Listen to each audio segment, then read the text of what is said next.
Good evening. Thanks for joining us. We start with the weather tonight and some breaking news along the lakefront. The city of Sandusky now cleaning up after storms uprooted trees and caused power lines to snap. First Energy's power outage map shows nearly 500 homes and businesses in the town without power tonight. Some customers may have to wait until early tomorrow for the power to be restored. Cedar Point is also affected by this storm. 13 ABC's Sanaa Orra live in Sandusky tonight. Sanaa?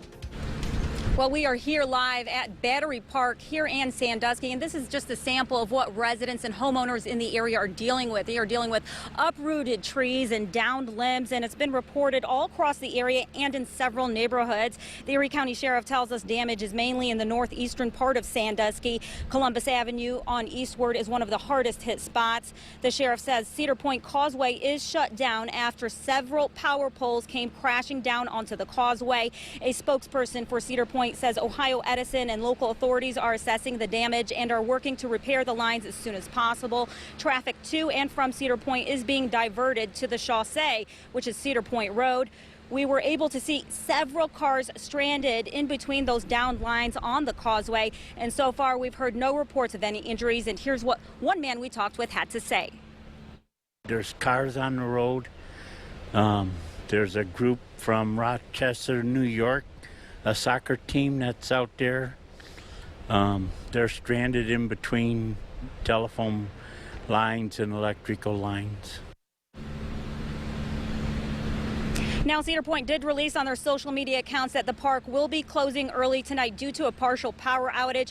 We are told the park will be closing at 7 p.m. Of course, our meteorologist, Ben Cathy, has been on top of this storm from the beginning. We will stay out here in Sandusky and bring you more on damage from this city coming up on Action News at 11. Reporting live in Sandusky, Sanaa Orra, 13 ABC Action News. Actually, Ben, breaking news as we come on the air tonight. If you are planning to go to Cedar Point or Soak City tomorrow, you better find something else to do because the amusement park will be closed Monday. This afternoon, the park lost power when strong storms blew through that area. 35 power poles along the causeway leading to that park were knocked down. That trapped drivers on the road for a good period of time. Toledo Edison crews now repairing those lines tonight. And we have team coverage of this developing story. 13 ABC's Ben Cathy watching the radar has the latest on Predictor. But we want to start tonight with 13 ABC's Sanaa Orra, just back from Sandusky. Sanaa?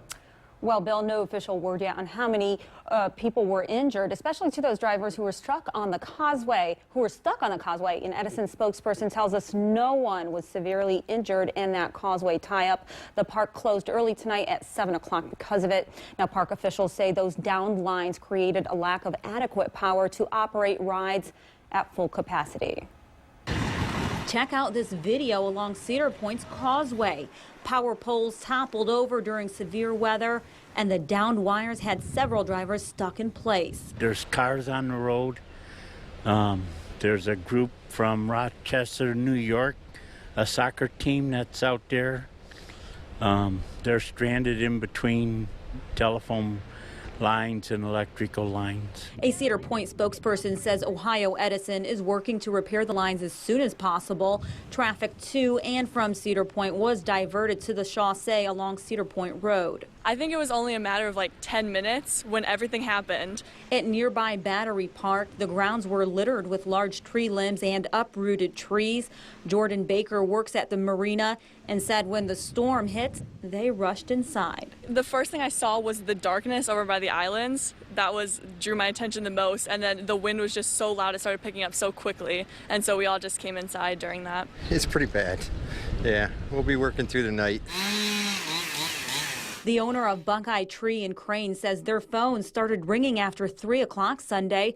All calls dealing with the storm aftermath. Just trees down, trees on cars, buildings. And we came across a number of large uprooted trees. Check out this one that toppled onto a building that houses law offices along the 400 block of West Wayne. Several nearby trees also split and crashed down onto the road and sidewalks. Just around the corner on East Adams near Columbus Avenue, another large tree yanked from the ground. Several streets are roped off as homeowners and city crews deal with the mess. Reporting from Sandusky, Sanaa Orra, 13 ABC Action News. So